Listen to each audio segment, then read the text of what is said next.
Halloumi, it's in our culture. We grew up with halloumi. It's an important product for everyday use for the Cypriots. We do have a family business with my husband producing halloumi, traditional halloumi.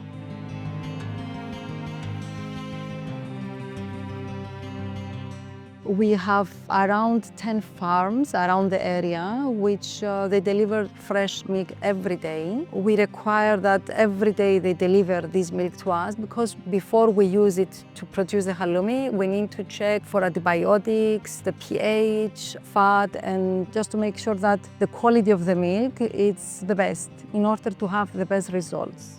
We have the government checking us twice a year. What actually they are doing, they come in the factory, they go in the fridges, they pick up any patch of halloumi, and they send it for analysis, just to make sure that all the rules are being followed. It's very important, food safety. Very important for us because we want to make sure that our final product goes in the market from the best quality. We have clients from the early beginnings and they still love our products because the taste never change.